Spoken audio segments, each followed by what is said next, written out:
What's up, everyone? Welcome in and happy holidays from the DNVR Rockies podcast. We are live here, taking the show a little bit on the road, calling in for this one. It is a show remote today for our holiday edition of DNVR Rockies. I'm calling in from beautiful, sunny Seattle, which is not something we've been able to say very much this year. And Spencer's just hanging out in the office like he normally does. What's up, buddy? It's another good day to talk Rockies. What's up, dude? Yeah, Monday, our first non-victory Monday for the Broncos since like September 21st. Yeah. So it's kind of weird. Just sports in general and the fandom. I was thinking about this today is like, as Rockies fans, obviously you get 162 games. The past year wasn't a lot of good feelings after them, but you kind of get like worn down and you just kind of let it pass. And with like NFL games, the Broncos haven't lost in 3 months, and they're the first seed in the AFC, and they lose one game, and somehow my world's crashing down, and I'm like trying not to crash out today. It's just wild, the roller coaster of emotions you get with sports. And we have 3 great teams here right now. Obviously, the Rockies are in the offseason, but we're so like blessed, but at the same time, once they lose any games, it's just like crash out mode for me. Yeah. It's a roller coaster. Also, I was going to say, how was Sawyer, your son? How did he fare after getting to see? Was that like his first Broncos loss he's ever watched? Because I feel like he's only ever experienced positive sporting experiences since the end of Rockies season. Yeah, it was actually. It was his first Broncos loss in person that he's ever seen. And we went to the Nuggets game with him on Saturday night, and they lost that game as well. So back-to-back losses for him. I told him he's going to have to take a break. I want to take a break myself, to be honest. Take a week or so off of going to games. We'll always still watch on TV, but I want to take a couple weeks off. Back-to-back losses has me in my feels a little bit. So the funny thing is, though, after we left the Nuggets game on Saturday, they lost, obviously, and he goes, Sawyer had so much fun, Nuggets win. And I was like, yeah, like I'm not going to kill you. If you think they won, then great, cool. I'll keep it at that. He'll figure that out at some point. I mean, he had the best time ever during the summer, and the Rockies lost 119 games, and the Rockies became his favorite team. So yeah, he still hasn't figured out the wins and losses yet, but the Rockies are trying to figure out wins and losses, and this has been a very exciting offseason. If you are new to the show, welcome and congratulations. This is probably the peak of the Rockies that we've seen, at least over the last few years. The Rockies have brought in so many different outside voices, new president, new GM, all the good stuff. You guys all know how good this offseason has been. But now we're kind of shifting gears. The Rockies got to start making some moves with this roster. We're still seeing more guys getting signed to minor league deals, which is fine. I get it. You need depth. We're going to talk about that later in the show. But I think I'm at the point now where I can finally say, I'm ready. I want to get a notification on my phone very soon, hopefully, that says, breaking news, the Rockies have signed so-and-so free agent, not just some minor league guy that I've never heard of, a guy that we're actually going to see on the roster next year. We talked about trades a little bit on the last show, and so I wanted to spend a little bit of this show talking about free agents, and specifically a free agent that it was reported from, albeit a Twitter reporter, Yankees source on Twitter, that the Rockies were in conversations with a free agent, Munetaka Murakami. I'm sure I butchered his name. Apparently a guy who just hits a ton of home runs, a big power hitter, switching over to Major League Baseball this year. And there was about 24 hours where we were like, hey, maybe. We don't know. We don't know how credible this Yankees source, site is, saying that the Rockies are in conversations with Murakami. But it got you a little excited, got the blood pumping just a little bit to think about, this guy who was the home run leader, and I believe he played in the KBO. Is that correct? Or was it in Japan? I can't remember. But he was the home run leader in his, Asian baseball league. And and there was a possibility of him getting signed with the Rockies. Instead, he ended up getting signed by the White Sox. I believe it was 2 years, $34 million, which is a very friendly contract, if we're being completely honest. I think that would have been a perfect Rockies contract. So the question now that I have to you, Spencer, is would you have been hyped to see a guy like Murakami? Would that have been the perfect free agent for the Rockies? It's a 2-year deal, so it's not like he's going to be around for a long time, but there's potential for long term. You can re-up that contract down the road. Is that the type of free agent that the Rockies should be going after, and should they have pursued more aggressively Murakami? Well, not gonna lie to you, as our text thread would show, I sent some gifts yesterday between us. I would have been very excited to sign this guy and have him become part of the Rockies. But there's a couple things that the realistic, still full of hope and eternal optimism for the Rockies side of me is coming out and saying, once I saw the deal, I expected this to be more of maybe a 2-year deal. 2 years was fine, and 2 years would be fine for the Rockies. He can play first and third base. Very questionable defensively, as a lot of the reports said, just a big power hitter. But seeing the 2 years, $34 million kind of signaled to me that was a little bit out of the Rockies price range for a question mark, if that makes sense. If I don't see them spending 2 years, 34 on anybody. Let me be clear about that. But if it was 2 years, 34 for a first baseman, a third baseman, I would like to see it be for a guy that's a little more established in Major League Baseball. Now, I'm not saying that this guy's not going to hit 35, 40 bombs with the White Sox this year and be a fun player. And that's where I'm a little bummed, is I think this guy would have been really fun. The Rockies haven't been all that fun to watch the past couple of years, and most of the time that does translate winning. The winning fun graph goes up. The more you win, the more fun the team can be most of the time. But this guy would have brought some eyeballs to the Rockies. He definitely would have brought, you see it, we see it when we're in the booth. Shohei Ohtani and this guy are obviously on very different scales, but these Asian players do bring an entirely different market to your baseball team and a whole new set of eyes. So from that standpoint, it would have been fun to have some more, Asian people like, hey, the Rockies are cool. Like, they're not all Dodgers fans anymore, and just cheering for Shohei. If this guy has some hometown fans or some fans from the country where he played the last couple of years. But what it signals to me is, and this is the eternal optimist, the hopefulness of what the Rockies are building roster wise, is this guy didn't fit what they wanted to do. There's, I'd say it's probably 60% the contract, and 17 mil a year is, for a questionable guy, is not something that they're just going to jump at. But looking at his overall talent and ability, you kind of have a guy like this in a Blaine Crim, and not necessarily a big contact guy, big power bat, can hit you some home runs, not great defensively at first base, but serviceable.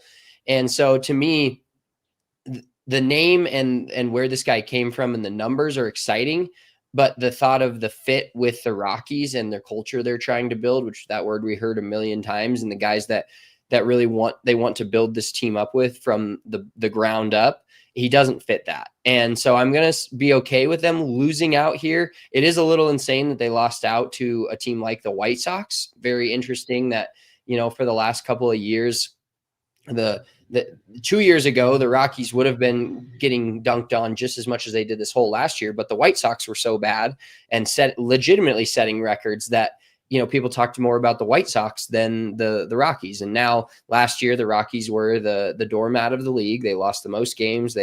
We celebrated them not being the worst team in history. That banner's still hanging in my office right here.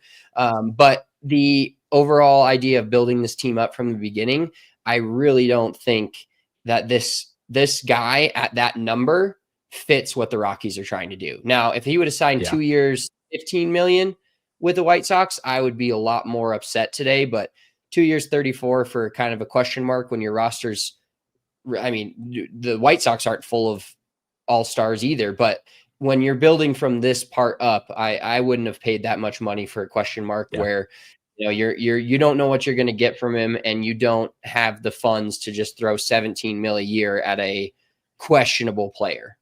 Yeah. And to be clear, we don't actually know if the Rockies were even interested. This could be something that, like I said, Yankees source said on Twitter. We have no idea if they were actually truly pursuing Murakami. but is a big free agent name, someone that had intrigue, and someone that relatively was within the price range. So it did make some sort of sense for the Rockies to at least have conversations within that, especially with his power and what that could have played at Coors Field, his ability to play first base. There were unique aspects of that. But I agree with you completely. And Scott, actually, our good friend Scott, who watches these shows, he had mentioned on Twitter yesterday, the fact that Murakami has a really high K rate. And there's Scott. Yeah, Scott's jumping in. He had a K rate that was pretty high. And I do think there's something to be said about if you have other pieces already set up where you have a foundation. I would even argue the White Sox, despite still being bad, the White Sox do have a little bit more of a foundation than the Rockies do. They've got some young talent that's ready to actually start building on, whereas the Rockies are still trying to figure out who that young talent is. I think if you had more pieces in place, you could take a risk on a guy like this that could end up being like another Michael Toglia type of player, a guy who could hit 30 bombs if he gets hot, but also who strikes out a ton. But the Rockies aren't in a position where you need another Blaine Crim, like you said, or another Michael Toglia. You got to get consistency. You got to get guys who you can count on to be a foundation where you're no longer losing 100 games, right? And you can start building back from there. So I do think, emotions aside, it was the right thing to do if they were even considering it, to not go after that. But it signals a shift to me, above all else, that we have a front office that could be interested in making moves like this. We have a front office that is, I don't know, at least on paper, knowledgeable enough and experienced enough in Major League Baseball and making good baseball decisions, where again, the trust factor for me is through the roof, where I'm like, hey, if you didn't go all in on this guy, then you had to do it for a right reason. I don't think they're just getting beat out by certain people. There had to be some sort of reason behind that, whether it was the K rate, whether it was the defensive concerns, whether it was just not wanting a player of that caliber at this stage, for that price range in your rebuild. All of those things are valid. So it just goes back to the fact that, you know what? I trust the front office so far. They haven't given me a reason not to yet. So I'm not too upset about it when all things are said and done. Yeah, and I think a key point that you just brought up there now, whatever this Rockies front office makes of this team in the next 4 to 5 years is all up in the air. We're just being hopeful right now that they have the right guys in place to make those decisions. But a key point you just brought up there is talking about the Rockies changing from saying, I don't know, to saying no. And I think that's a huge piece for them. Instead of like any guy like this comes out and then the Rockies, like you said, are not even a player the last couple of years because maybe they just aren't even paying enough attention to know. We don't know the inner workings of all this, but that's kind of what it's felt like, right?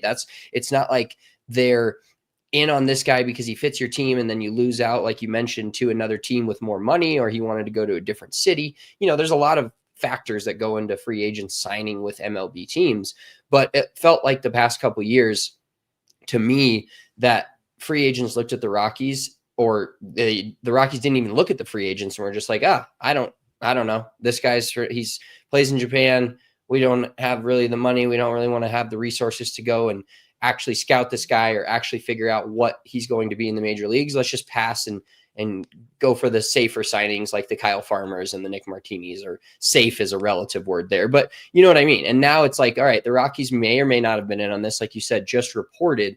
But to me, I'm hopeful that this signifies that he didn't fit what they wanted to do.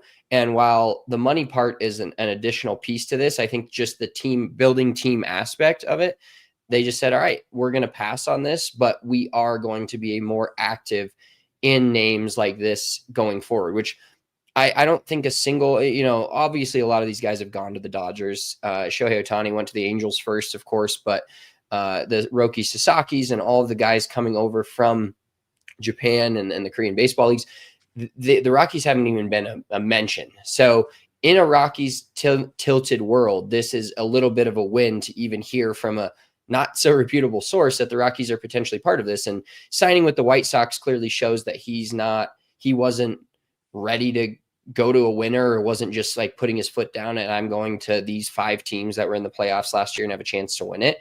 But the Rockies being part of these conversations will just, kicking the tires on all these different players, we'll get a sense of who better fits their organization for what they believe is good going forward.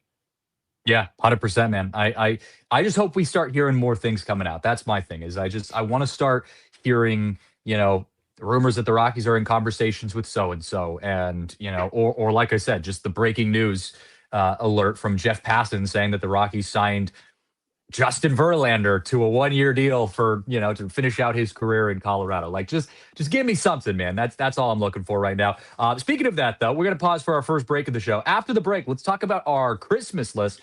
Who are the free agents that we'd love to see here in Colorado? And also, former Rockies executive Zach Rosenthal. I don't know if you guys saw this, but he went on a podcast the other day and talked about the state of the franchise, gave some inside scoops on what's going on with the Rockies, and talked about Kris Bryant. So we'll talk about that coming up after this break.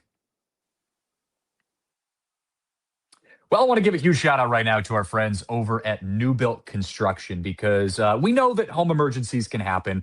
You never want to think about it, but when those things happen, you got to be prepared. And a company like New Built is the way you have to go so that you are always prepared when that emergency happens. New Built Construction, they are a group of licensed general contractors who can help with any project, big or small, whether it's flooding in your house, fire damage, or even something a little bit smaller like, mold removal or repair services or something like that. They have you covered, and they are available 24/7 so that no matter what happens, day or night, it could be the middle of the night, 2 a.m. And if something goes wrong, or you're concerned about maybe there's a leak in your wall, or, there's some fire damage somewhere, you can call them up and they can come and take the stress away. They can make sure they have you taken care of so that you don't have to worry about any of those big damages like that. So when that home emergency hits, New Built Restoration and Construction will be there for you at nubilt.com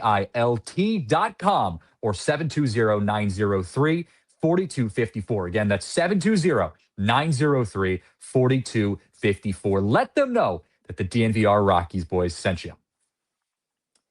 Well, I also want to give a huge shout out to our friends over at Toyota. Toyota is the official vehicle of DNVR, and I'm home visiting my family for the holidays right now, and I got to say, it's become even more apparent how important Toyota has been just in my entire life, because my entire family has Toyotas. And I've said this before. If you guys watch this show, I can't say enough good things about Toyota.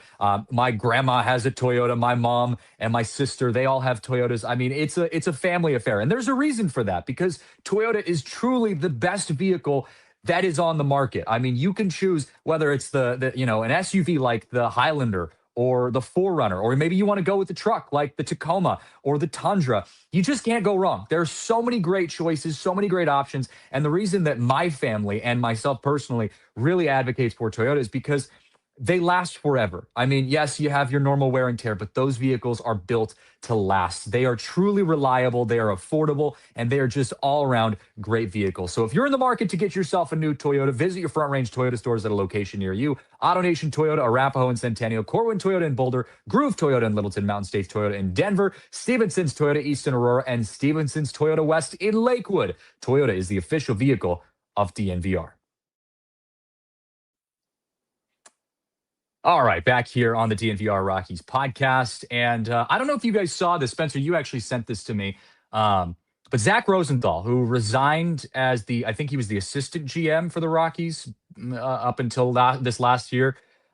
He went on Foul Territory and did an interview, and it was a good interview. I mean, there was nothing huge or monumental, but there was some interesting context that he threw out there on the interview. And I wanted to start by talking about his comments on Kris Bryant, because I just thought that was, if you guys haven't seen it, go to Foul Territory on Twitter and you can see some of the clips of that. But I'll kind of talk about it a little bit here. But he was pretty much talking about the situation with Kris Bryant, and initially he was talking about why ownership wanted to get into this contract with Kris in the first place. And I thought he had a quote here that was really interesting, that kind of just solidified what I think all of us already knew, but none of us had really heard yet. But he said, quote, "It was really important to our ownership to make a splash and show our fans that we weren't afraid of spending money." He was talking about after the Nolan Arenado deal went sideways. That was what was important for ownership. And I thought that was really interesting because, again, we've all kind of known, through just intuition, that's why Kris Bryant was signed, that there was never really a good There was never really a good thought process behind all of it. Everyone from the start knew the contract was way too much money for a player who was likely past his prime for too many years. I mean, it was flawed from the beginning. But this and him saying this, someone who was directly connected to that deal, pretty much coming out publicly and saying, yeah, this was ownership's attempt, specifically Dick Monfort, I would imagine, his attempt to make a splash and show our fans that we weren't afraid of spending money. It's why there, I think, have been so many issues with the Rockies for such a long time, and why I feel more confident now that, seemingly Dick Monfort has taken a step back. We heard Walker, his son, tell us on our show that, hey, Dick has kind of taken a step back, and I am here now to kind of take over these roles and put baseball people in there to make baseball decisions. But I thought that was interesting for him to say that, because it really does show that this Kris Bryant deal from the get-go, no matter what you thought this could have been, was a flawed deal from the moment. Yeah, and the Rockies have not made massive deals like this, so when they do, it really sucks too. Because if you look at all the deals in the MLB and these huge deals that teams hand out relative to the rest of their payroll, it doesn't hurt as bad. If a team makes a massive deal like this and commits 180 million to a player, that's small for some of these teams.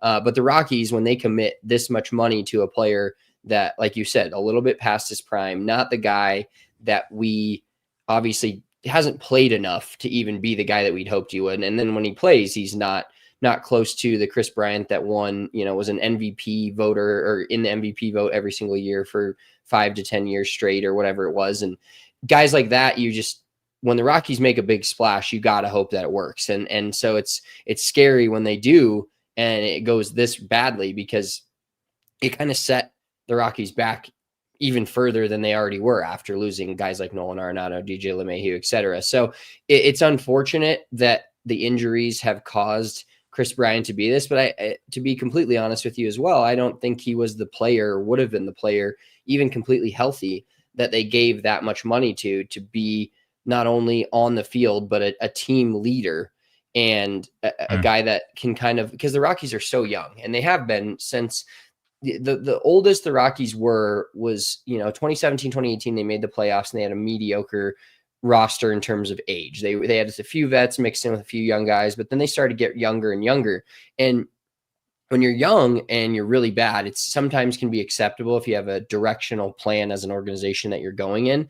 But the Rockies seemingly had no plan for the last 3 or 4 years. They had a lot of young players, didn't figure a lot of things out, and no real vets in the organization. And that's what kind of Kris Bryant was supposed to be. Supposed to be the guy that shows up first, leaves last, shows all the rest of the guys how to be not only, not just baseball players. These guys are all very good at baseball. That's why they've made it as far as they have, but show them how to conduct themselves over a 162 game season. So show them how to be ball players, show them how the life of the MLB works. And he's just been none of that. So it was a loss all the way around. And when you factor in the fact that the Rockies don't make these deals often and can't really recover from things like that, it makes it even that much worse. And we're still reeling from this. And I mean, it's a talking point for us, and it's a talking point for how many questions about Kris Bryant did we hear at winter meetings from either different outlets or from Denver or just outside. That's like what people think of the Rockies right now outside of the organization. Now there's a lot of changes in the office, which has been huge. And I think that's starting to garner some national attention. But overall, the last 2.5 years before the firing of Bill Schmidt and the hiring of DePodesta and Burns and all the new guys they've brought in, a lot of the Rockies talk has been, well, they're obviously a really bad team. They have no direction, and they have Kris Bryant, who's a national name that everybody knows was one of the best players in baseball for a 5-year span, and he's not even playing, and he's hurt, and he's taking up, half of their payroll or their active payroll or a third of it, and not playing and not even contributing to the roster. And then they just move on to the next team. So I think it's just a huge burden that they're bearing right now. And maybe there's some way to get out of it at some point, but realistically, it's kind of like the Broncos with Russell Wilson, where they paid him all that money. And then they just said, get out of here. We're going to eat this dead cap. And they were able to rebuild it back up and find the right players and do the right things. And, the MLB, it's a little different because you can't draft a quarterback at 12 overall and have him change the trajectory of your franchise over a 1.5 year span. they've got the Ethan Holiday and they've got the Charlie Condon, but that's still 2 years away. So it's just kind of a waiting period of figuring out your direction, and the direction is not with Kris Bryant on the roster. It's just he's only a roadblock at this point of the contract taking up the money that the Rockies theoretically could be spending on guys like Munetaka Murakami. Like that. If Kris Bryant's 40 million a year, 30 million a year is not there, do they go a little harder after him? Do they go a little harder after some of the upper tier free agents rather than, we had a comment earlier, a Cal Quantrill type signing, which we'll probably see here soon. Maybe some starting MLB pitchers will come to Colorado, but they're going to be smaller deals, and they're not going to be able to splash on the Franmer Valdez or something like that. Yeah, no, 100%.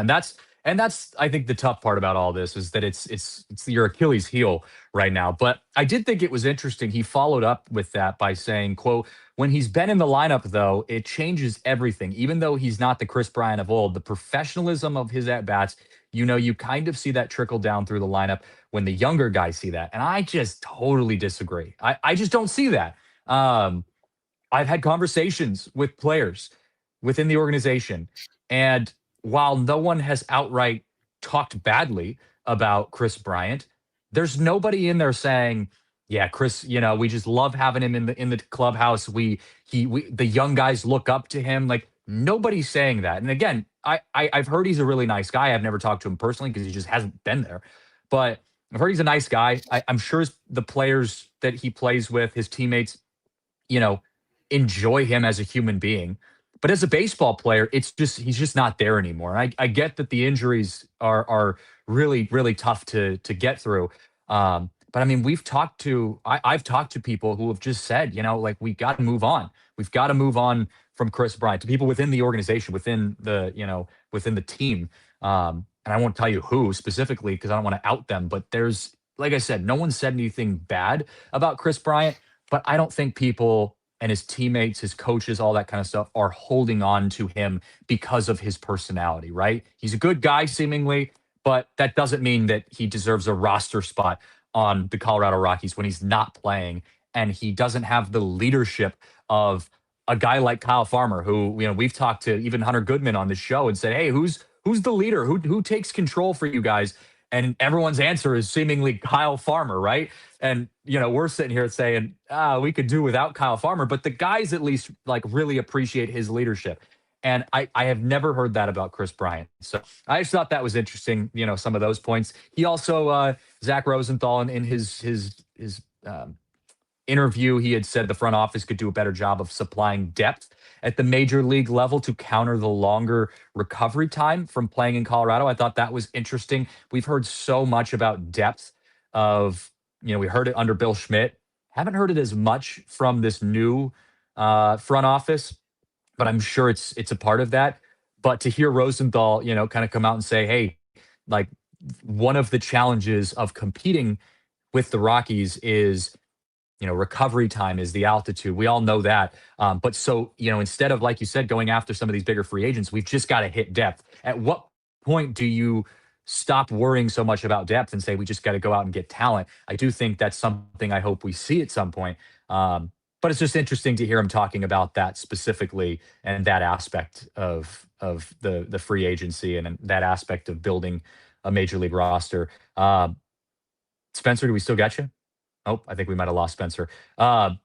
We'll get him back here in a second. But I also wanted to mention too, he had talked a little bit more in depth about, saying that the organization needs to do a better job of bringing in outside voices, saying that, we've gotten, he actually talked about it, saying that the organization has, he appreciates the loyalty, and that he thinks that there are some people within the organization that deserve that loyalty despite it being bad optics.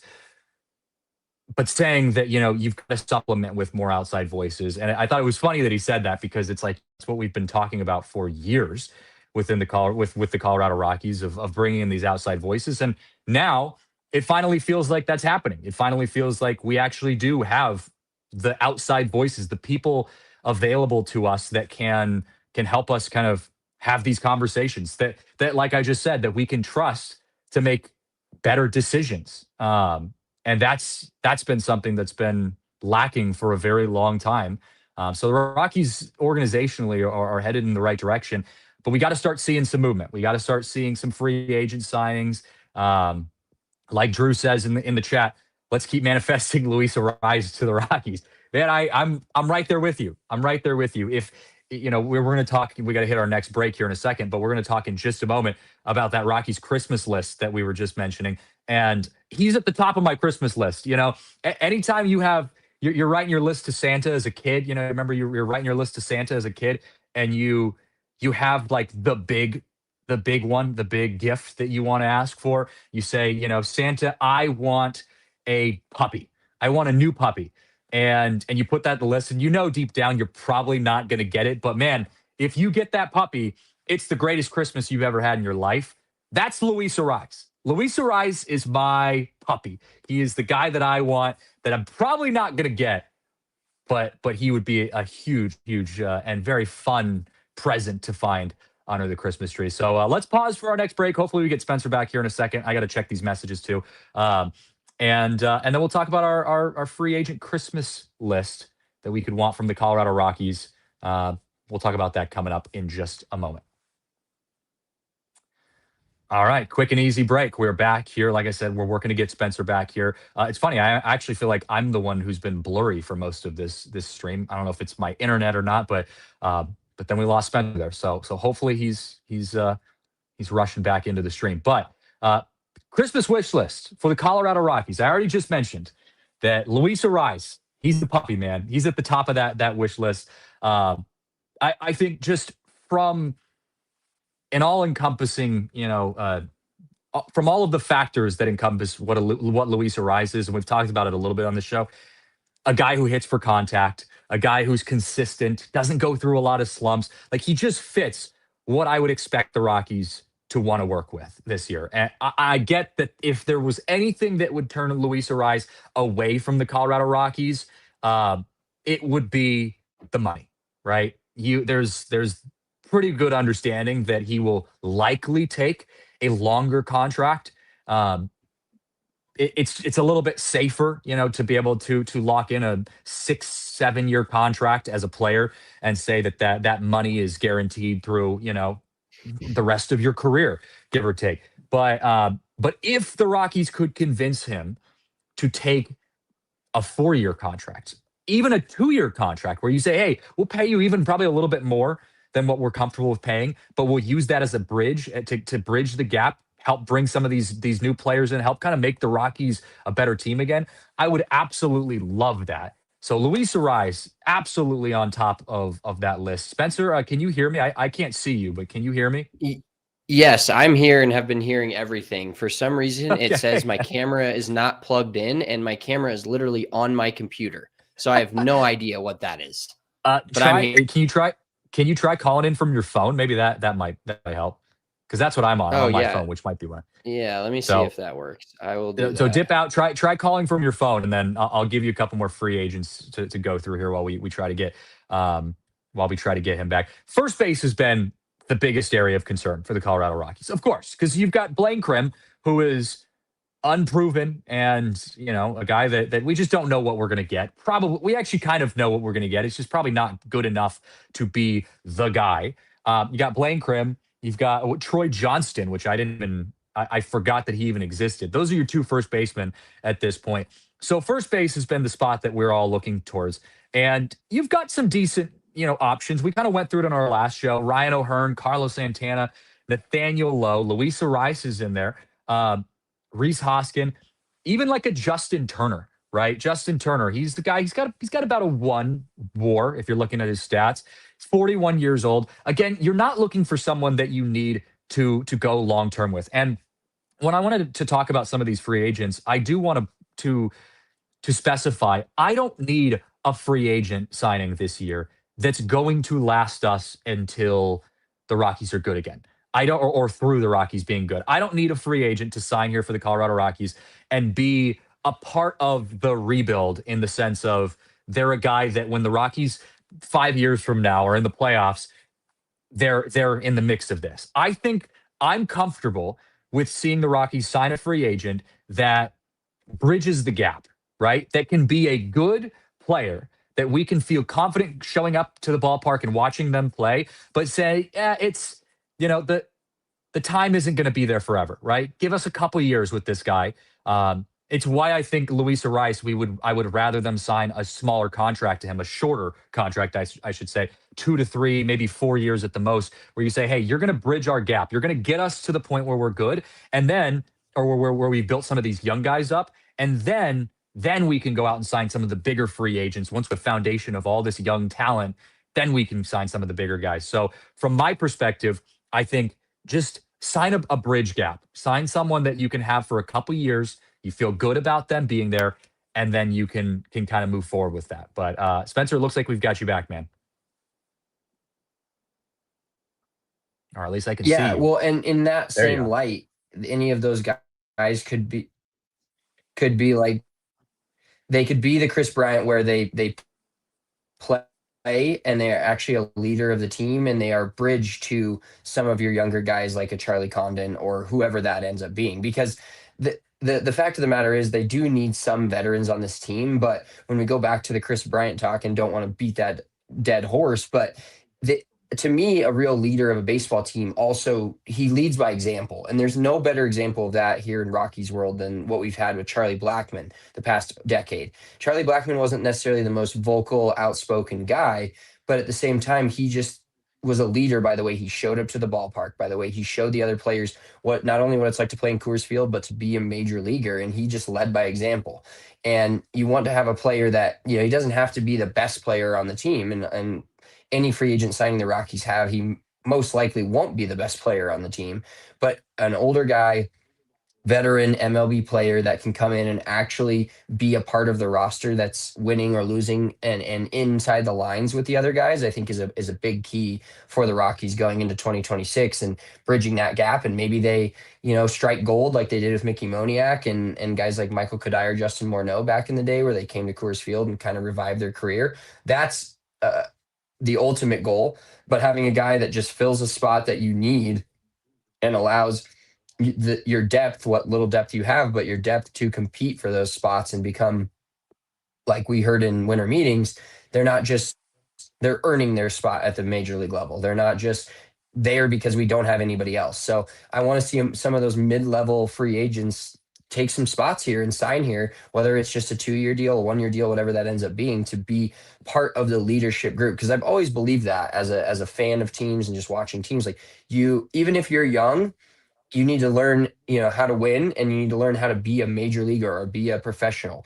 And I think there's the veterans in the room are the guys that teach those guys how to do that. Whether or not they're the greatest player ever doesn't really matter, but also being on the field and being a consistent part of the team, to me, matters. And that's where, like you said, you never heard a lot of bad things about Kris Bryant, but you never heard a ton of good things because he wasn't even on the field to say, hey, not even, telling them, hey, this is how you do this. Showing younger players how to do certain things is way more valuable than just telling them that and saying, oh, in 2015, I won a World Series. Here's how he did it. No, why don't you get out there and hit 250, 260, hit a couple bombs, make some plays at third base or in the outfield, wherever you're playing, and actually like put your money where your mouth is, theoretically.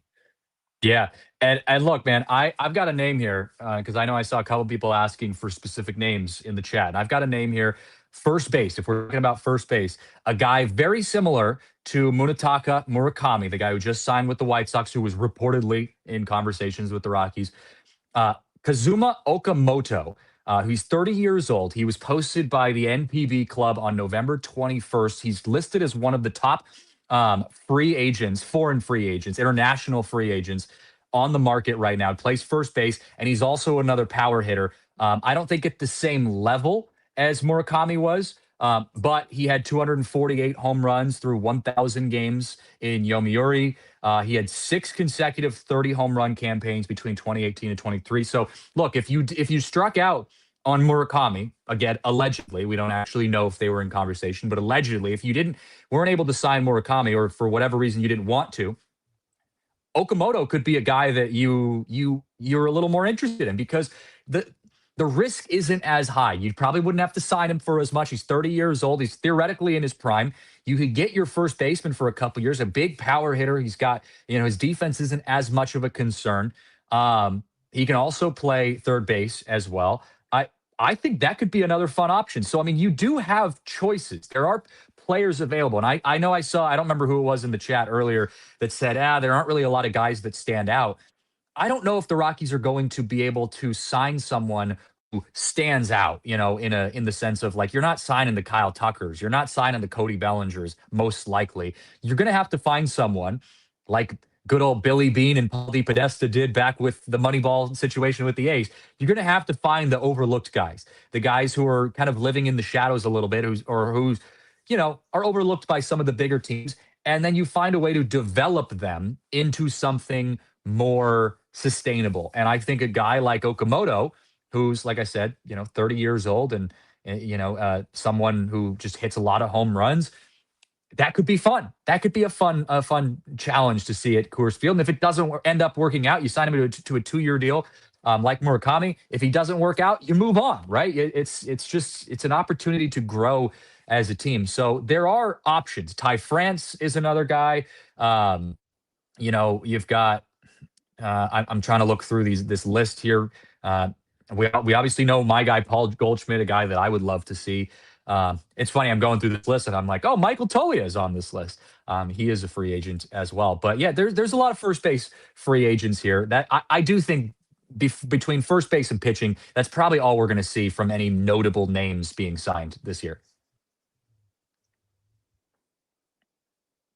Yeah, I think you're exactly right on that realm where it's going to be the level of the first baseman to be determined. But I also think the signing of a guy like us as Rockies fans on the outside, just seeing all the free agents that they've been able to sign the past 4 or 5 years, going a little bit outside the box, which is something that we heard. Not only we've seen them put it into action now by going and hiring a executive from the Cleveland Browns, not even in the same league as you, and then you go build this whole massive, front office staff with guys from the Dodgers, the Tigers, your whole pitching regime has changed. Like there's been a lot of changes from outside the organization, but them signing a guy like Okamoto would be another step in that process of like we're doing things very differently. And one thing we've preached on the show and we'll continue to preach, we're going to have a rough season, and the Rockies are not going to be a playoff team in 2026. And I hope we can clip that and I'm wrong. That would be insane. But it's very unlikely that they're going to be more than even a 65 to 70 win team at their ultimate peak. But it shows us that they are changing what they're doing. And that's the ultimate thing. Like everybody wishes, I think we already got a comment just when it started, ownership would change. That's not going to happen at this point. We know that's not going to happen. So let's talk about the things that we can change.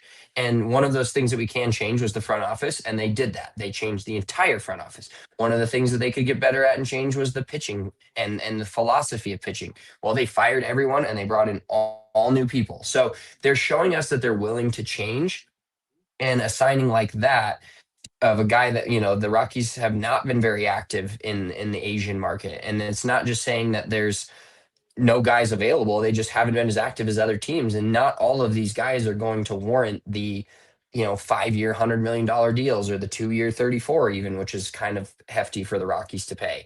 So there's guys out there that they can find, and it will be interesting to see the guys that they do sign and give us a baseline of the direction they think this team's going and also the type of player that they're looking for. The type of, I don't think I truly, even though in one of his first interviews and it got crushed, Paul DePodesta talked about the salient moments and Coors Field being a place that's tough to play and people love to go to again.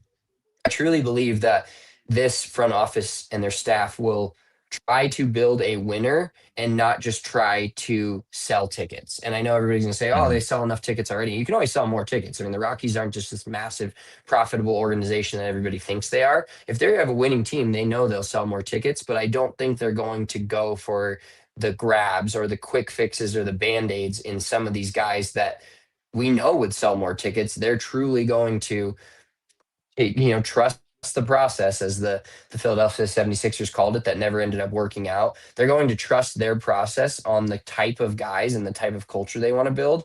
And if they believe that it'll work in 4 or 5 years, does it suck to have to hang in there for that long? Yes. But me being a Rockies fan since I was born, essentially 30 years, the whole franchise. We've all been around, and we're all still going to be around. If you're a true Rockies fan, you're not ditching this team for another team. You're staying a Rockies fan. So you kind of have to just trust their process and believe that the guys they bring in, they're trying to build a winner, and they're not just trying to, either be one of those rich teams like the Mets that's just signing anybody that they can get once they lose their first baseman and their closer. They just go for the next most expensive guy.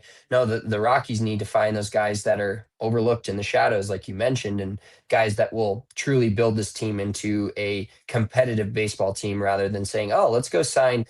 I wouldn't hate if they signed Justin Verlander, but Justin Verlander would put a lot of asses in the seats if he was starting every fifth day for the Rockies, no matter how you slice it. So I'm going to trust that they're trying to build it from the bottom up and not just trying for the quick fix. And there is no quick fix to this team with where they're. Yeah.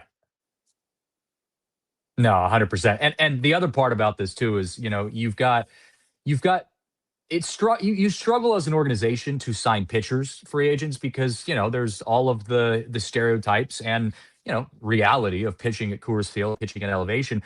But the flip side of that is, I think Coors Field and the Rockies could be a I don't know, enticing organization to sign with for a young free agent, especially an international agent, where you say, hey, this is a place that you can hit 500-foot home runs. You're a power hitting first baseman.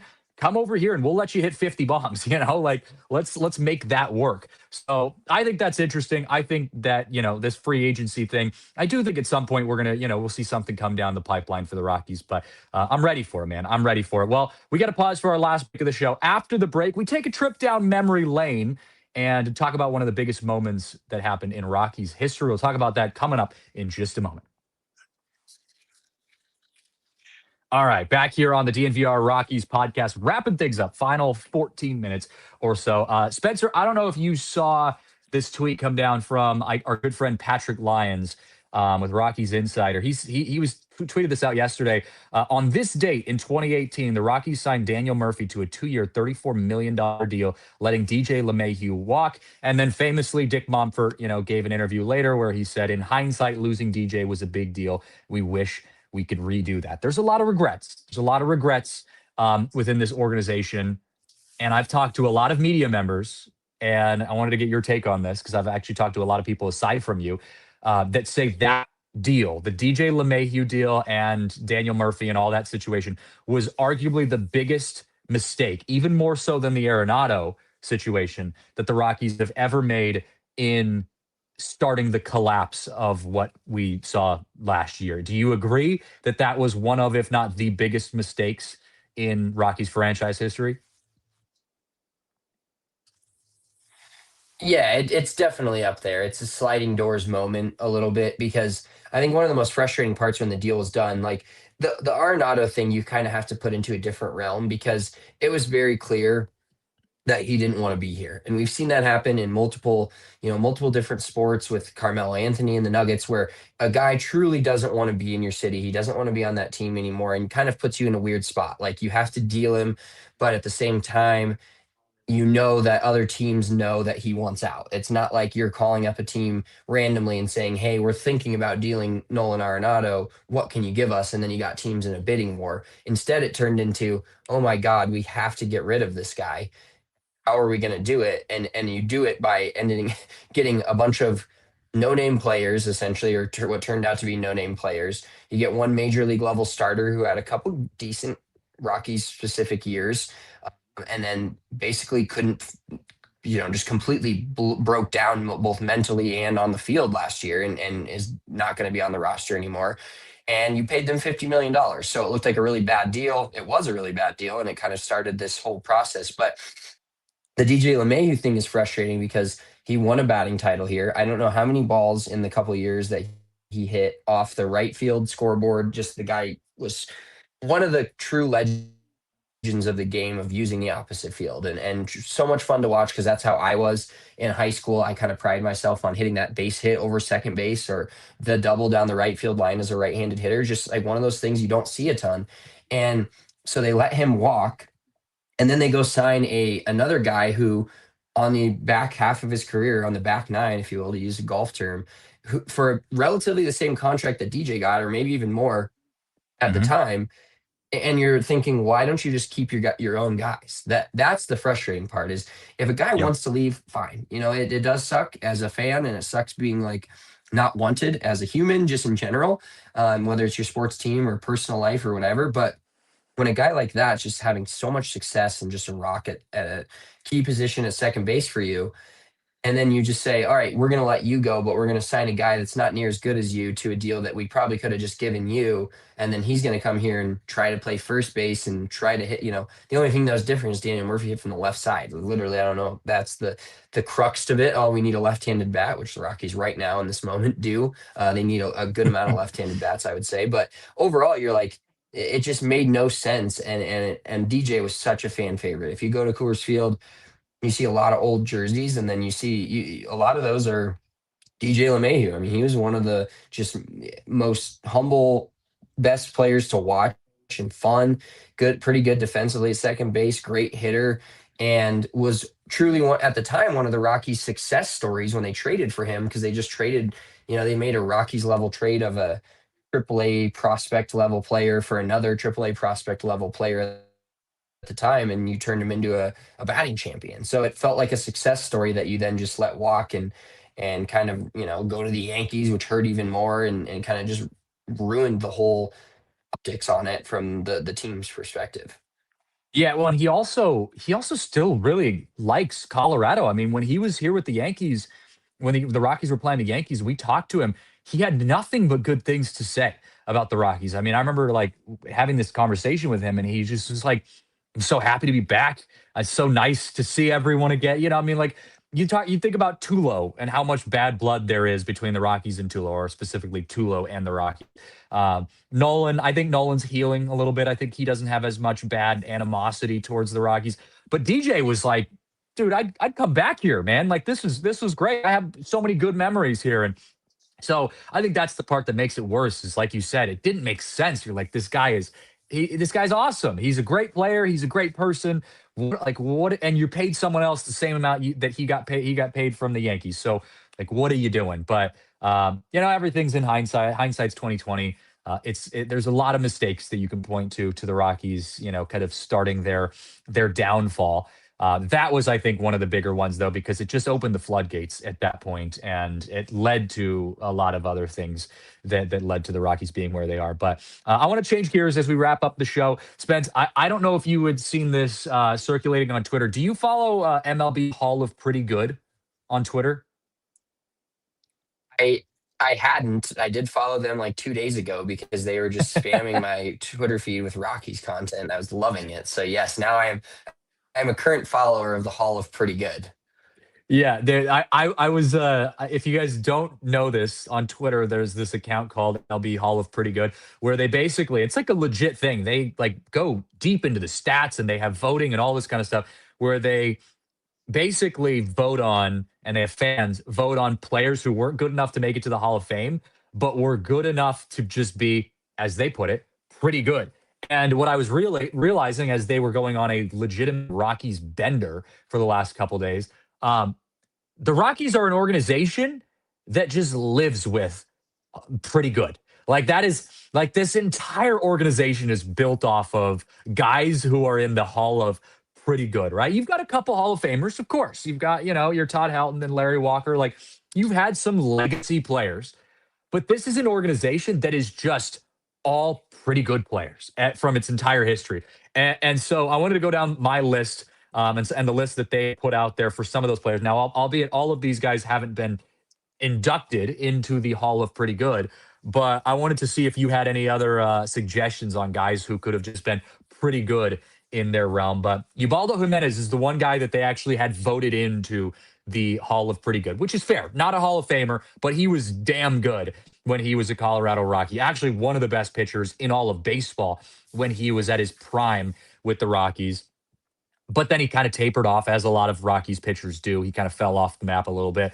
Chris Nelson, Franklin Morales, Ian Stewart, Carlos Gonzalez, Big Cargo, Charlie Blackmon, Matt Holliday, Chris Iannetta, Jeff Francis, Aaron Cook, Brad Hopp, Tulowitzki. Like there's a lot of good players that the Rockies have had. And in fairness, none of them will be Hall of Famers, even the Cargos and Charlie Blackmans. But the Rockies have had some pretty good players in their history. Yeah, well, when you look at the '07 team and that World Series team, and you got guys like Matt Holliday, Brad Hopp, you could add Garrett Atkins into there. He was the third baseman for that team.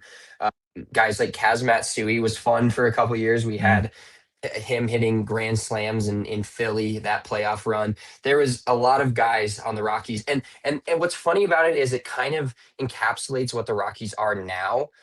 It's just none of these guys are very good or pretty good, if you will. It's like the Hall of Mid. Like the Rockies don't have guys that you're like, how, you're like thoughtful that they're like, okay, maybe this guy could be a serviceable MLB player, but that's their kind of their whole roster right now, is save for a few guys like maybe a fully healthy Tovar, Hunter Goodman, a Brenton Doyle when he's at his peak. But a lot of these other guys, you just need more of them. You need more of pretty good guys rather than these mid guys. And I think even, Hunter Goodman has the potential. All three of the guys I just listed, to be honest, and I am being a little bit of a homer with this take, but the Tovar, Goodman, and Doyle trio, they all have a chance to be, I think, a level up above the Hall of pretty good with what we've seen from each of them in their best seasons. Now they have to recreate that and do it for 4 to 5 years in a row. There's a lot that goes into it, but I do believe those guys could be even better than the Hall of pretty good. And honestly, putting Matt Holliday in the Hall of pretty good feels kind of dirty. Like that guy was just disgustingly good. And he not necessarily a Hall of Famer, but I think a level above pretty good. Like maybe there's a Hall of really good, and I think Holliday fits in there. But the Rockies have, like you said, just built a roster, and it still rings true today in 2025. You look at all those names, and that's, a lot of the mid 2000s, early 2010s teams and all those players where you're like, I could see if you get 8 or 9 of those guys, you can make a run. And granted, their run was just a flash in the pan, miracle or after miracle happening that whole time to get them to the World Series. But you can envision, and there's a world where you can envision them getting enough of the pretty good guys to become a playoff level team again in 2 to 3 years, and if you get an Ethan Holiday and a Charlie Condon that are the really good or a potential Hall of Fame track status, and they can actually sign them and keep them, you see the world again where the Rockies are not only competing for a playoff spot, but a legitimate contender in MLB, which feels like one of the most insane sentences I've said in years, but you can talk yourself into it for sure. Yeah, I know, and that's the funny thing about this. I saw Ryan Spielberg's his name made the list, nominations list. I don't know what it was, but he was joking. I don't know if I was pretty good, if I was just more of the positive vibes guy. And I do think there's some truth to that, but it was funny to go on a little trip down memory lane and look through some of those players. I would argue, you said Matt Holliday. It felt like Matt Holliday, should be a step above pretty good. You could throw Carlos Gonzalez in that list too. Charlie Blackmon. Like, these are guys who are going to, like, Carlos Gonzalez, his name is on a Hall of Fame ballot. Now, he's not going to go into the Hall of Fame, but I mean, he's a Hall of Fame nominee. You could probably argue that Charlie Blackmon will be in the conversation at some point. He won't make it to the Hall of Fame, but he will. He has some pretty crazy stats. Definitely an all-time great for the Rockies standards. But would you put Kyle Freeland in the Hall of pretty good if you had a choice? Do you think he's kind of smack dab in the middle there? Well, what's funny is I'd have to look at the numbers, but when you say Ubaldo Jimenez, the one thing that stands out to me, obviously, he was our ace for a while, was part of the World Series team. Nasty, threw a no-hitter, threw the only Rockies no-hitter in history, which that is the first kind of memory that clicks into my mind. And Kyle Freeland was 1 out away from a no-hitter against the White Sox, 5, 6, 7 years ago. I don't even know how long it was. If Kyle Freeland would have got that no-hitter, I would say Hall of pretty good is right in his wheelhouse. But I like I said, I have to look at the numbers. I don't know off the top of my head comparing their careers, but I would say Kyle Freeland and Ubaldo Jimenez have been those two guys where, I mean, shit, even Jorge De La Rosa for a while was one of the best he won more games at Coors Field than anyone at a certain time. And so guys like that, they're just you put him on a contending, you put them on the Blue Jays right now, or the Dodgers, or any contending MLB roster, and they're like, whoa, this guy's a decent fourth starter. But for the Rockies, you're like, yeah, this is our guy, man. This is the guy we need to go out there every fifth day, start opening day for us, and just be pretty good. That's kind of where they're at. Yeah, I know. It's fun to travel down memory lane like that. But we got to wrap things up here on the show. We are running out of time. Thank you guys for watching. Apologies for all of the internet, buffering that we had. But we'll be back in studio next week. So after the after Christmas wraps up, we'll be back home in studio. So you'll have us nice and clear sounding again next week. Thank you guys for watching. Have a Merry Christmas, Happy Holidays, whatever you're celebrating. Enjoy it. Enjoy the time with family and friends. And we'll see you guys next time right here on the DNVR Rockies podcast. We all silly like the mayor.